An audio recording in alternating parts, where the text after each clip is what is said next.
much, Master of Ceremonies, Honorable Roland Bowler. Dr. Keith Mitchell, who is somewhere on his way to us now. The new National Party team sitting behind me, who are my colleagues, friends, and new family. The NNP South St. George group. All of you listening at home, good evening. Our friends and family listening abroad online from other countries, we miss you and we wish you were here. The press, on behalf of all of us in South St. George, I'd like to welcome those of you who have come in from other constituencies to support us. Thank you and welcome. South St. George's! NNP!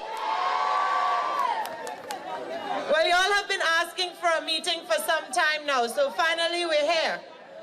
We're here, and never mind, we thought we would get some rain last week. We're here now.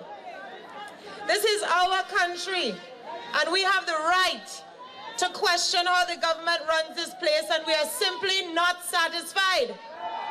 In order for us to realize our dreams and goals for Grenada, we have to stand together, united, and begin the reconstruction of our nation.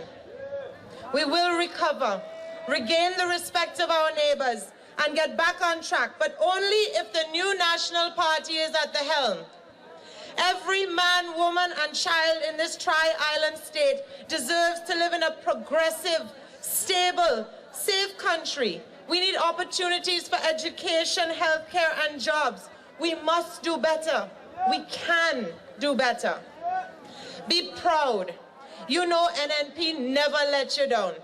Dr. Mitchell is a formidable leader who loves you, never let go, never allow the victimization, propaganda, and harassment to deter him from fighting for you. I am honored to share the stage with him. The Prime Minister said that the NNP has to pretend that we all agree for the sake of votes. This is furthest from the truth. The NNP is a solid, democratic organization with strong, confident people. The difference, Mr. Prime Minister, is that we have respect for each other and our leader. We share the common desire to work for the betterment of the people of this nation. We share similar ideas and therefore often reach the same conclusions. So yes, Mr. Prime Minister, we're very different from what you may know. We know that our Dr. Mitchell has a lot of fire and a lot of passion, but he's really concerned and afraid for the people of this country, so maybe he was less flamboyant in his budget rebuttal than usual, because he can't believe they would have the audacity to feed the people such garbage. It proves that Dr. Mitchell is genuine, but make no mistake, he is ready. This NNP team is revved up, and we are ready. The NDC cannot allow this suffering while they try to work out their differences and the total breakdown in their party. Again, I call on the Prime Minister, call an election. This is about people's lives. This isn't about position and status. You know, now they're quarreling about who they're going to bring as their representative in the South. It doesn't matter.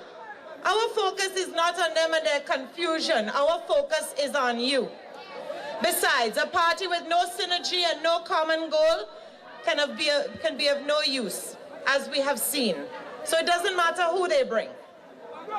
Do not, Honorable Paris Modeste Kerwin,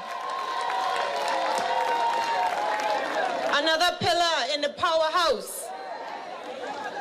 Do not fall victim to campaigns or theatrics designed to lead you astray. Don't let them make you believe in fairy tales and distract you from reality. Many people regret the decision they made in 2008. You know what? Let's move on, and we learn from our mistakes. I take this role very seriously. The words I say are coming from my heart. My commitment is fueled by the sadness I see in people's faces. And as we continue down a path to elections, let me remind you that I am not interested in playing games or tearing anyone down, because we all bleed the same. My local NNP team in the South are wonderful people. and I'm always honored to work with them, including Ms. Ann David Antoine, too, who continues to assist wherever she can. Thank you to all for your support. We have fundraisers ongoing. Please support them. We also have food and drinks on sale today. The Honorable Minister of Tourism said he wants to end political tribalism in the country and that we must stand together. Fine words, but why didn't he think like that when he won in 2008? If my memory serves me correctly, he was only interested in standing shoulder to shoulder with the boys in the club and was not at all interested in what anyone else had to contribute. It's amazing what happens when people are in trouble and the good time gang are nowhere to be seen. It's all right, Mr. Minister. I agree with you. We need to stand shoulder to shoulder, except your party won't be leading. The tourism budget sounds delightful. If we could get $19 million for tourism, that would be tremendous. The thing is, we still owe a lot of money. In the budget, they mentioned the airlift, which we have been subsidizing. But you know what? We're starting over from scratch because we continue to lose airlift, and it's not going to be easy because our name has been tarnished. And oh, we have to pay more money because they've just hired another consultant to tell them how to switch over from a tourist board to a tourism authority. It's like we don't know anything about anything here. And although the goodly gentleman has been kind enough to offer his services, how can we afford this? We keep hearing the excuse that it's the global economy. I am sick of hearing that. It's a lame excuse. Yes, there are issues facing us as a result of the state of the global economy, but have we been creative? Have we dared to be different? We have taken little or no action. The fact is, those folks have taken incompetence to a high level, the highest. There are companies in Grenada that have been trying to open businesses for more than 2 years. And you know what? Nobody calls them back. That's a fact. The biggest crisis is the NDC itself. It's played out in the press. It's not a secret. NDC is a diabolical mess. And some of them will tell you that themselves. And they're absolutely right. We will work tirelessly to make you all move out. They have to go. Don't you agree? It's time for them to go. They are saying that recovery has begun. Tell that to my partner in Morne, who just had his lights cut off last week, even though he has a little business. Tell that to the young lady that keeps calling me, asking me for a job because she can't pay her rent and she's gonna get kicked out. Tell that to the people on top of Mount Zion that have to carry water, food, and children up and down a 60-degree incline with no road and no steps. Tell that to the people on top Frequented that have to hold on to a piece of vine to get to their house when rain falls. Tell that to the tour buses, the taxi drivers that can't get a fare. Tell that, Mr. Minister, to the ladies that cannot sell their goods and in turn can't feed their families. Tell that to the mother that we had to run and help the other day because she couldn't even afford baby formula and was giving her little child water. We had to run and buy some formula and carry for her. Seriously, those NDC people needed to walk through the community and talk to their people. But you see, they forgot all about y'all on their rise to power. They have power, so they forget about y'all. They came and poured some concrete in the road in Morne because we made some noise about it, but they didn't finish. They must have run out of money. Come and finish. I see they finally moved the sign on the roundabout. We made some noise about that too. Now we want the drain fixed in Morne so the place stops flooding every time it rains. We have many plans for Grenada. We have talked about them over and over. Everyone left. Businesses are closing and the place is falling apart. I went down in a pothole the other day and I almost didn't come out. We are holding discussions with private sector and serious foreign investors who have been ignored by this administration. There are serious people that want to contribute to be a part of Grenada's future.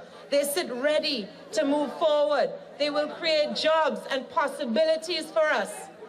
If the size of the government wasn't increased so much, we would have been able to service our debts. But all the money is being spent on lavish trips to the tune of $1.6 million. What have they brought back? You seen anything? Heaven knows what else they've spent the money on. The electricity bill, they say, was another $1.6 million. It might not have cost them so much if they didn't sell the electricity company. Or maybe if they listen and learn something at all these environmental conferences that they've been traipsing around the world to go and visit, somebody might have given them 2 solar panels to come back to put on top of the ministerial complex. Hamilton wanted to invest a serious sum of money in Grenada, and they chose to slap him in the face. I am embarrassed by how he was treated. The fact that the government would announce that they're taking back the property is absolute nonsense. This man is not a swindler. He's a wonderful, successful son of Grenada. What is the NDC government going to do with that property? Please. Mr. De Savary has decided to take another chance on us. He and his business partners plan to move forward with another phase of their development, and we are very thankful for this. They have promoted the country, brought press, and splashed Grenada all over the internet. Thank you for your efforts and the money you have spent, Mr. De Savary. We know that he creates projects with class and style, and we're lucky to have him here. Despite the poor treatment that he received from this NDC government, he has passion for Grenada, and we're lucky and we're glad. Now, this Mount Hartman project, what exactly is going on there? What is the secret? It's on the NNP books. We knew 3 years ago that this project had to find funding. So it took 3 years for this government to realize the importance of a development like that. In the meantime, all the people have gone and moved on to other places. Had the NDC government shown some interest at the time, we wouldn't be in this situation. Anyway, we will wait for the secrets to be revealed. Our other hotels are in real trouble. High electricity costs, high tax, no support from the government, and yet the hotel operators continue to try to remain open and hold on to their staff, even though times are so very hard. I commend them for their resilience and ask them to please hang in there. The cruise sector is suffering. Honorable Minister Hood used to go and travel and represent Grenada and deal with the cruise lines and convince them to come to Grenada because it's such a beautiful destination. We've been dropped from many schedules this season. I discussed that ages ago, but the tourism minister wasn't interested in standing shoulder to shoulder then. The government continues to take no action. What is going to happen to our beautiful port? What is going to happen to the vendors that are facing extreme strife? This has to be an all-encompassing approach on all levels in the sector. And we have a big fancy tourism strategic plan that we paid a lot of money to tell us that. So why have they not implemented yet? What is taking so long? Tour companies continue to struggle. The yachting sector is trying to stay afloat. The airlines, well, bad planning and bad spending. We had Condor from Germany. They were flying here once a week, bringing tourists. They let them go. They're gone. Now they have 2 flights a week to Barbados. You know, we still owe them $300,000 US. Monarch is going too. People have to pay £650 to come here, and it's only £440 to Tobago. Yes, because Monarch continues to fly to Tobago, but not Grenada. We lost them. According to the tourism minister, they decided to cut ties. The truth is they didn't pay their bills, and Monarch had been threatening to leave for a long time. Maybe we needed to revisit the arrangements. Maybe we needed to look for some new charter airline to replace them. But the fact is, what we've done now is we've cut ourselves off from the people who cannot afford the extra $200 to fly on another airline. This government wouldn't understand that because they fly in first class on Virgin and British Airways, so they wouldn't get that. The much celebrated Virgin flight, the second Virgin flight that they made such a scene about, that's gone too because of poor loads. And by the way, they said that Virgin is going to absorb the taxes. Well, they haven't started doing that yet. Caribbean Airlines is now flying to Canada, and we're very happy about that. They've come in with excellent prices, very competitive, but we've lost Sunwing, and we've lost GG Tours and Titan Tours, 2 companies that over 25 years have been servicing Grenada through thick and thin. So let's hope that Caribbean Airlines once they're the only ones flying, will not jack up their prices. And as a footnote, Canadians are traveling in record numbers these days. Everyone in the Caribbean is reporting increases in business from Canada. We have a charter company that brings tourists here, 65% full. Why? It's a once-a-week flight with 115 seats. We can't even manage to fill that. Obviously, we're doing something wrong. The unfortunate fact is that our friends and relatives will not be able to come here soon. But luckily, there is hope. There are a lot of wonderful people in the tourism sector that continue to work hard on behalf of Grenada. And I'm asking them to hold strain. Better days are coming. Because you know we can do better. You know other islands in the region are reporting increases in business. You know that we have a tremendous amount of potential. I will continue to provide any assistance I can. Good governance, accountability, and transparency. You know, that can only be achieved with honor, courage, character, and action. Something we know that the NNP has. Others may lack it. At the airport, the staff is praying. The fact that Taiwan is garnishing their income has left them very concerned about their futures, as there is no clear picture how the government plans to deal with the issue. And we're losing airlines, so any little extra money that we might have been getting is drying up. I wonder if the airport manager will take a salary cut on his $27,000 salary, you think? They've had to cut down on staff, and in some cases are overworking others. Immigration officers have to work 10 and 12-hour shifts and sometimes end up short-staffed. We need to make sure that our guests coming to Grenada have a wonderful first impression. If they have to wait in long lines, that's not a good way to start your holiday. Culture is something to be guarded with care. We must celebrate our artists and encourage them. They beat pan, they dance, paint, story tell, act, or sing. They keep the spirit of our forefathers alive. They must be given opportunity to grow their talent, and we must appreciate it, share it with the world. I look forward to the 2012 season with great anticipation and hope that the Carnival Committee is able to navigate through the NDC minefield in order to hold a successful series of events that don't have them with egg on their face at the end. The most unfortunate thing is the suffering of the people. I have been all over this constituency, and oh my God, people are in trouble. People call me every day looking for work. Smart young people with solid educations cannot find jobs, and no one in the government can give any sense of direction. I sympathize with the newly unemployed because they are accustomed to making their own way and now are totally lost. That is why I am here.